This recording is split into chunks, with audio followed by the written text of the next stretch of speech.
What is up, everybody? Random Random Man here, bringing you my review for The Nice Guys. Now, the plot takes place in a 1970s Los Angeles as it follows a down-on-his-luck private eye played by Ryan Gosling and a tough guy for hire played by Russell Crowe as they both get warped into an investigation of the suicide of a famous porn star while also investigating the disappearance of another desirable person who has a hit out on her life. This film is written and directed by Shane Black, who helmed Kiss Kiss Bang Bang back in 2005, which I really enjoyed, and Iron Man 3 years ago, which I'll agree, it's definitely not the best MCU movie ever made, but I do think it's the superior Iron Man sequel compared to the previous installment. So with this movie, a lot of his style definitely exudes on screen, and it first goes into the performances from our two leads. Ryan Gosling and Russell Crowe are simply fantastic together. Their chemistry is dynamite, and they remind me of how Robert Downey Jr. and Val Kilmer's characters in Kiss Kiss Bang Bang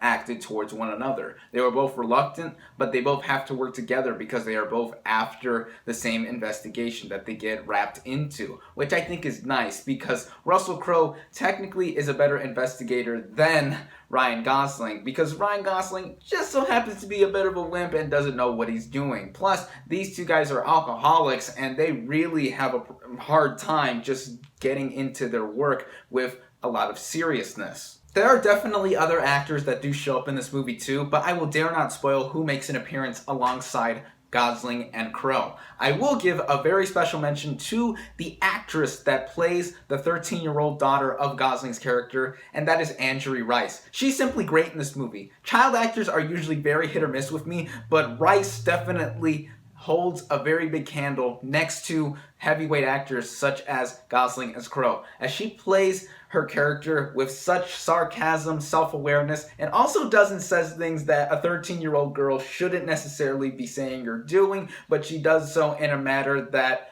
makes her kind of the unofficial third wheel to the lead pair that are investigating all the craziness that is happening in this era, which makes her character all the more compelling. I definitely cannot wait to see what else this actress does later on in her career. The writing in this movie, as with any Shane Black written film, is on point. The dialogue in this movie is very smart and quippy, and it is very quotable to say the least too, as I was dying laughing at many of the lines in this movie. Also, the way the story is set up, it makes for a very retro mystery action comedy. But I do think that Black is able to balance all of these genres together very, very well, especially with the backdrop of the 1970s at its disposal. Now, the world building in this movie is just so immaculately put together. It's up there with movies of recent memory that also take place in the 1970s, such as American Hustle, and even the flashback sequences in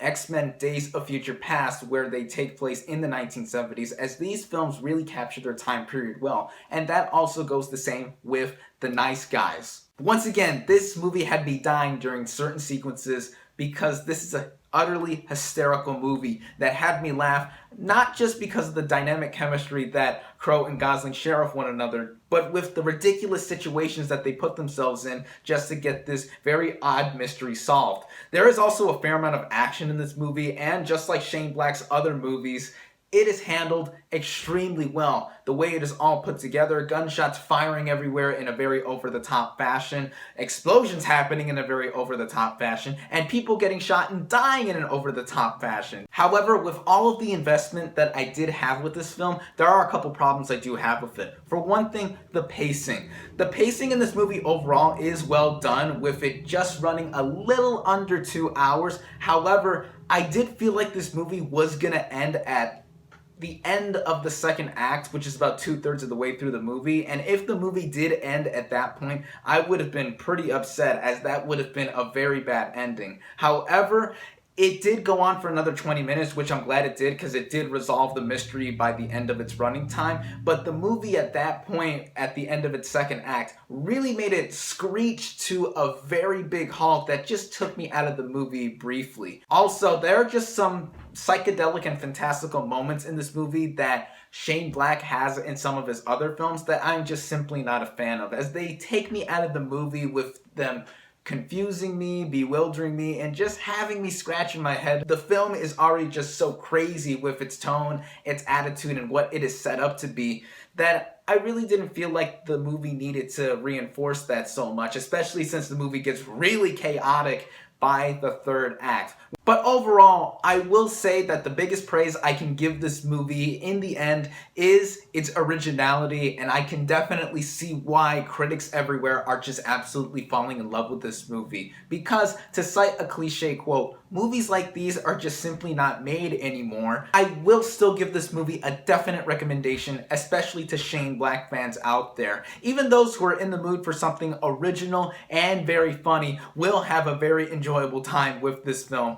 My final verdict for The Nice Guys is 4 out of 5 stars.